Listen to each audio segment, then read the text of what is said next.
So, oh, the air is so dry here.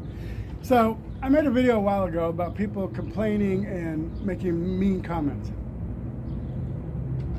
about me and other people.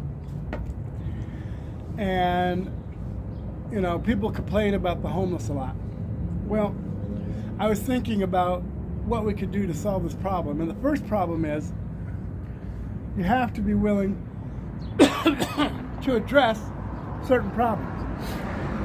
Solving the homeless problem is not a one card deal. You don't just hand them an ace and say, there you go, you're done, go home. There are many micro problems in the homeless situation, in the homeless community. Now, first of all, let's take my situation over other people's. My situation is that I am personally homeless right now because of the cost of housing.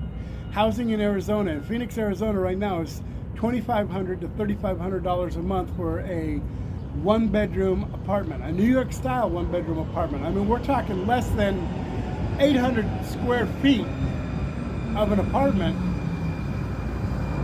for $2,500 a month. And I understand that you're trying to make money. You know, okay, I get that. And they're building apartments like crazy.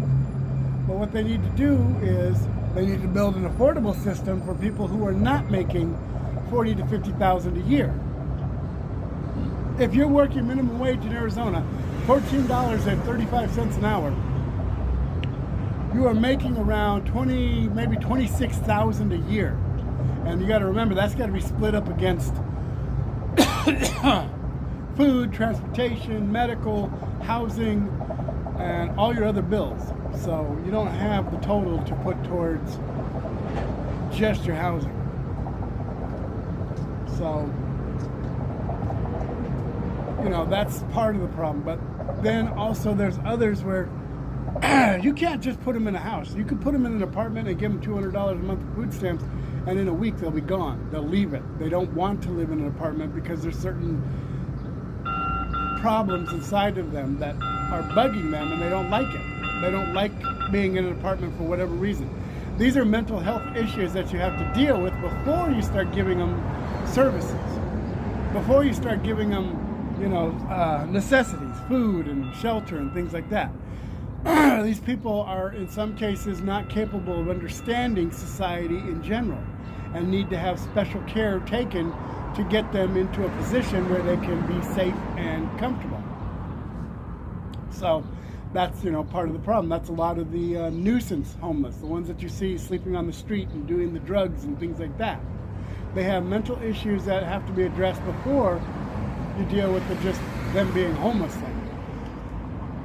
Now, we have enough of everything here in America, in the United States of America, where we can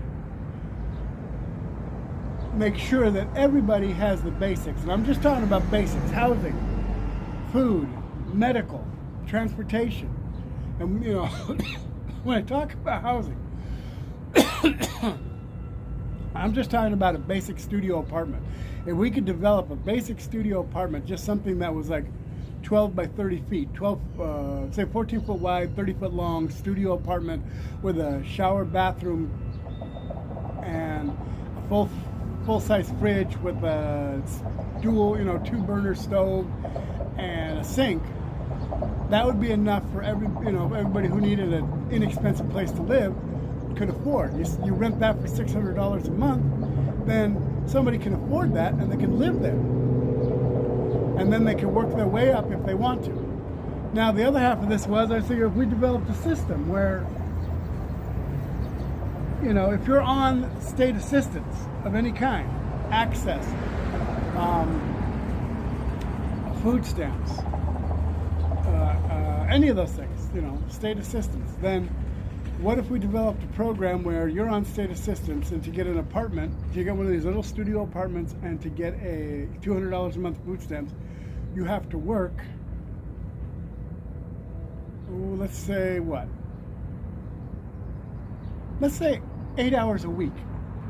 One shift, one whole shift, 8 hours a week, standard 8 hours. You know, you work 4, get a 30-minute break for lunch, work another 4, then you go home. and your job was, and they give you a job. You work for the city cleaning up the streets.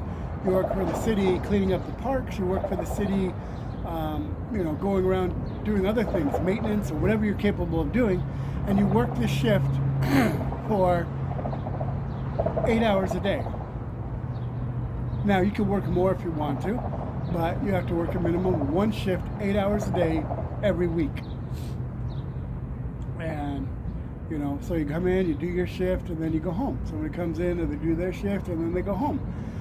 That would help to alleviate the not having a job part and giving the city who is paying for, or the state who is paying for these assistances, manpower to not spend money on other things so that they can spend the money that they get on housing the homeless and housing those who want to work.